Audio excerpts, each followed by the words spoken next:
تصدر النجم ليونيل ميسي قائد منتخب الأرجنتين لمحركات البحث بعدما تلقى العديد من رسائل التهنئة من الجماهير ونجوم العالم بعد تتويجه بلقب كأس العالم 2022، حيث تمكن ليونيل ميسي من تحقيق حلمه بعدما تمكن من الفوز بكأس العالم مع منتخب الأرجنتين بعد الفوز على فرنسا في المباراة النهائية بركلة الترجيح بنتيجة 4-2، عقب نهاية الوقت الأصلي والإضافي بالتعادل 3-3 في نهائي يعد الأفضل في تاريخ كأس العالم.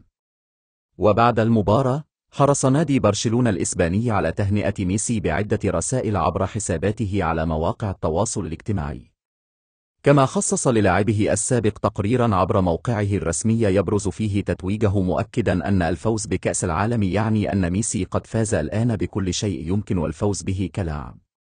وتضمنت تغريدات برشلونة بنشر صور لميسي وهو يحمل كأس العالم، وحملت إحداها تعليقا يقول لقد فعلها.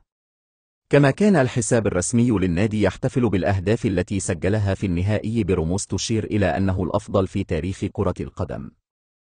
أيضا قام البرازيلي نيمار دا سيلفا زميل ميسي في باريس سان جيرمان بتهنئته بالفوز باللقب على وسائل التواصل الاجتماعي، ونشر نيمار صورة لميسي وهو يحمل لقبي كأس العالم وجائزة أفضل لاعب، وكتب عليها تهانينا أخي. وقام الأسطورة البرازيلي بيليه بنشر صورة لمنتخب الأرجنتين وهو يتوج بكأس العالم، وكتب: اليوم تواصل كرة القدم سرد قصتها كما هو الحال دائما.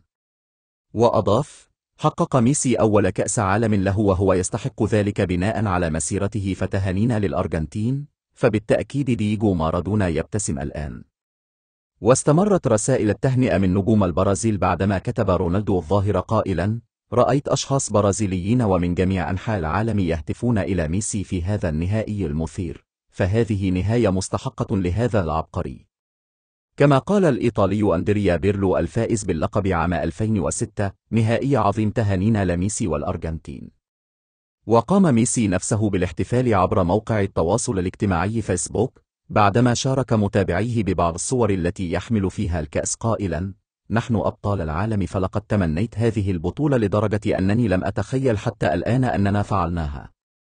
وأضاف: شكرا جزيلا لعائلتي ولكل من يدعمني، وأيضا لكل من آمن بنا، فلنثبت مرة أخرى أن الأرجنتينيين عندما يقاتلون معا ويتحدون يكونوا قادرين على تحقيق ما يهدفون إليه.